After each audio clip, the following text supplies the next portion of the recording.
Hey guys, and welcome back. In today's video, I wanted to chat through two things. The first being my 2022 wardrobe wish list. All of the things that I have on my radar at the moment, things that I have added to a running list that I keep on my phone, all of the tabs that I refuse to close on my computer.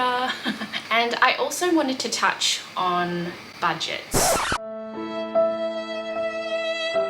Clothing budgets, beauty budgets, because I feel like the two go hand in hand. So at around this time every year, I normally do a write-up on my blog where I share with you the style goals that I set for the year, and I also touch on clothing budgets. No! So before I set any goals, I always have my household budget in mind, and the household budget that we keep here is quite granular. So there's the essential things like housing and education and medical, but then there's also the things that make us happy. So holiday budget, recreational stuff for the boys, going out, eating out. And as part of that, every member of the household has a clothing budget.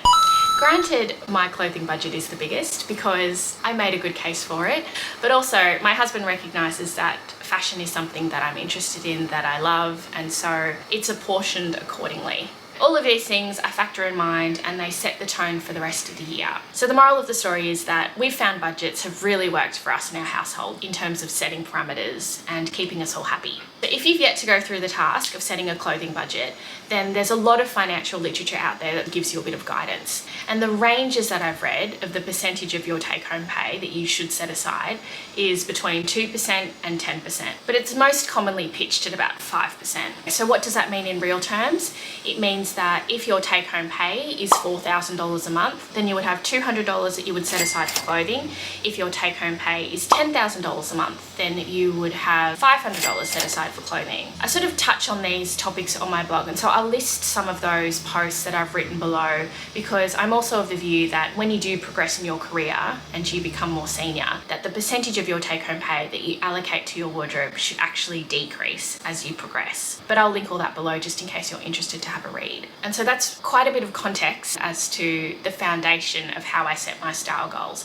And the style goals that I set for myself are really just the general principles in which I will operate for the year. The style goals that I set for myself in 2021 were just 3 guiding principles. So the first was to shop more secondhand, particularly when it comes to big ticket items like luxury products, because I have had some really good finds that have encouraged me down that path.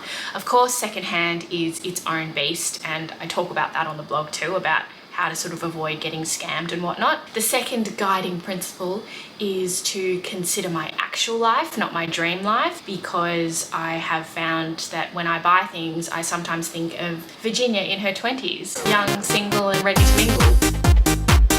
When really I'm Virginia in her 30s, bogged down with a full-time job and 4 kids. And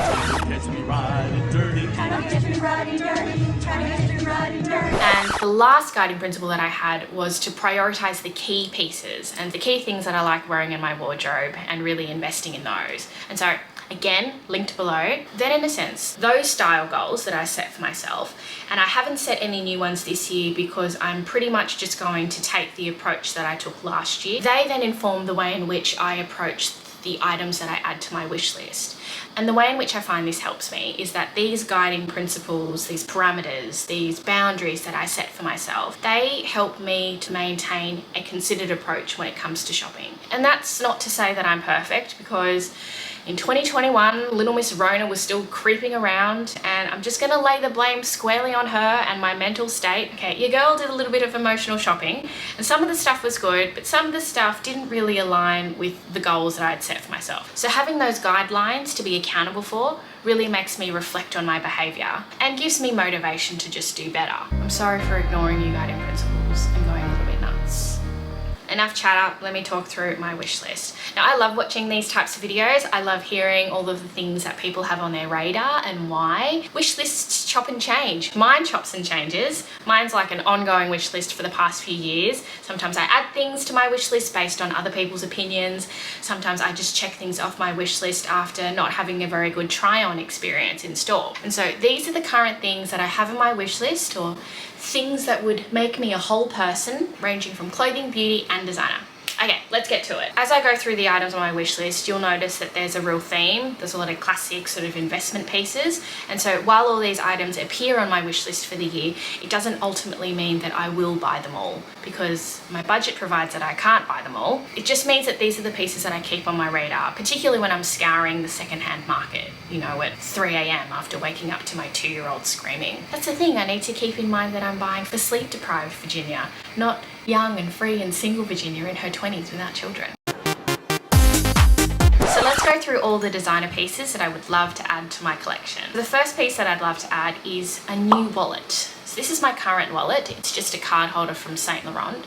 But I would love to have a slightly bigger wallet that could comfortably hold coins and more cards. I'm thinking Celine, surprise, surprise. But I've seen a few compact wallets in their boutique that really excite me, and so I would be really keen to add a wallet to my collection. But that being said, this wallet is still pretty good, and so I'm in no rush to sort of replace it straight away.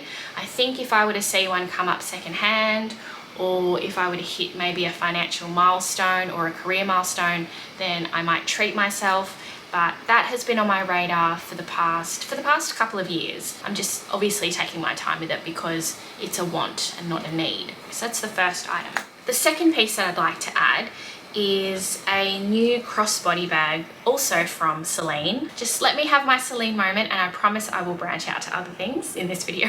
But my current crossbody bag is my Celine Trio, which is, how many years old is it? It's 6 or 7 years old now. And they've discontinued this thing, which is heartbreaking.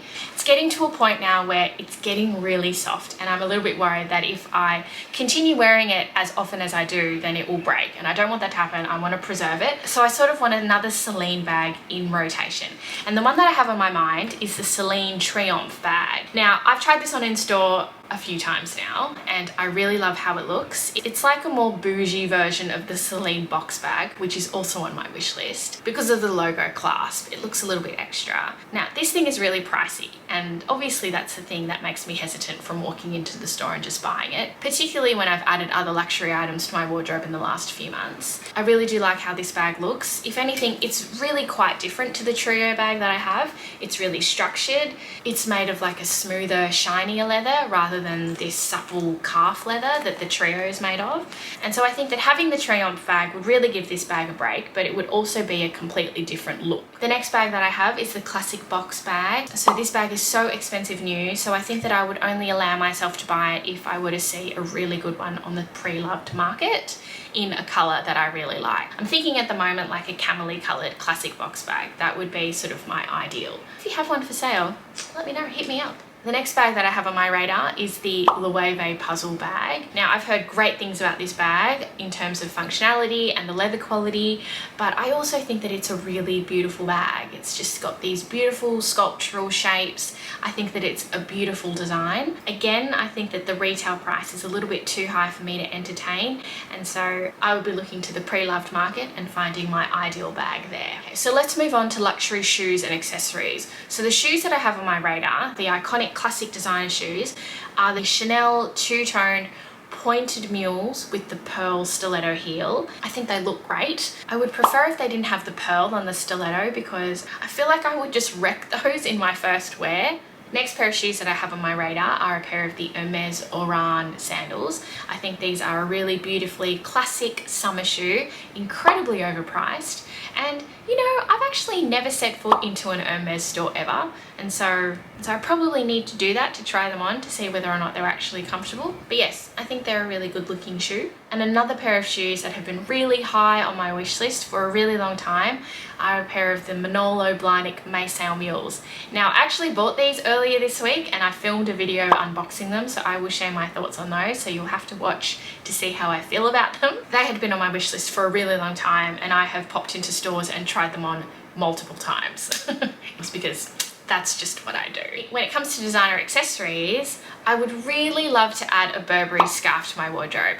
And every time that I go to buy one, it's always the price that freaks me out a little bit, because I always think I could buy 2 or 3 Acne Studio scarves at the price of one Burberry scarf. And that's exactly what I have. I've got 2 Acne Studio scarves that I have in my wardrobe that I love. I've got one in grey and camel, and they've been great. And so a Burberry scarf is one of those nice to haves. Okay, now onto clothing, and I've got 4 key pieces that I would ideally love to add to my wardrobe this year. The first would be a Burberry trench. I would love to upgrade my current high street trenches to the real deal. But the thing is, all of the trench coats that I have in my wardrobe from the high street, they're all really good quality. In fact, my favorite one is one from Marks and Spencer, and that's only about $120, and it's excellent. So getting the good quality high street stuff decreases my appetite to get the real deal. And a Burberry trench coat has been on my wish list for years, and I've just sort of never done it. One day I think I will do it. Maybe this year's the year, maybe it's not. We'll see how it goes. The next item that I would love to add to my wardrobe is an Acne Studios blazer. I've had this on my radar for some time, and I've seen a lot of people wear this particular blazer that I have in mind, and they look amazing in it.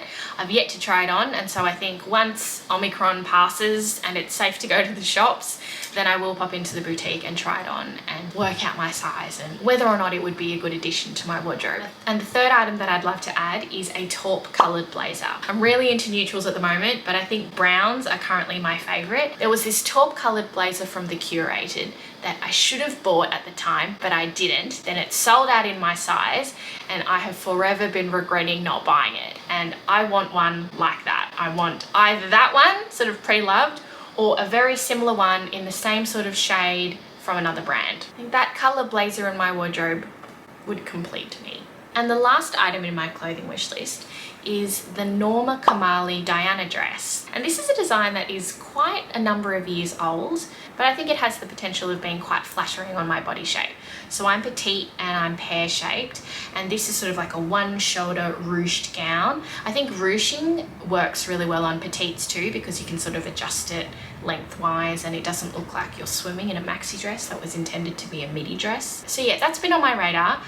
It comes in a suite of different colors. I think the color that I have on my radar is the light blue one, which is also the one that Carrie Bradshaw wears in And Just Like That. I think she's also my height too. That's a dress that I've had on my radar, and I have a few weddings and events this year that I think it would be perfect for. So, and that rounds out my clothing wish list. Wait, I lie. There's one more item. I want a pair of really good straight leg jeans that are ideal for my short legs, my larger than life thighs. And so the hunt is on for a pair of those, and I will keep you posted. Now, another category that I have on my wish list that doesn't relate to clothing and bags is my hair. I really want to do something with my hair this year. I really want to up my hair game. If you didn't know already, I am a hair dye virgin. And it gets me really nervous to say that I haven't lost my hair dye virginity yet. But I haven't, because I think I've just been really conservative and I don't like taking risks, and I get scared that, I don't know why I've been so apprehensive about doing it. But I feel like this year is the year where I really can make a change. I'm getting a few more greys now. I'm in my mid-30s. Not that they're bothering me that much, I must say, but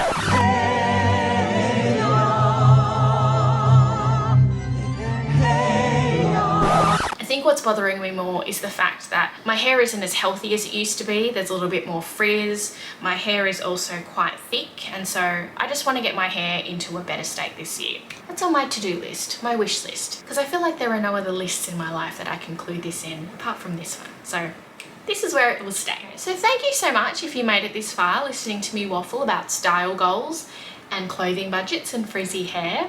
If you have any questions or any hot tips as to where I can get the things that I want to get, then please leave them in the comments, and I will obviously explore those avenues. When I'm not YouTubing, then I do have a blog and an Instagram, so I'd love it if you could follow me there. Otherwise, I will see you in my next video. Bye guys.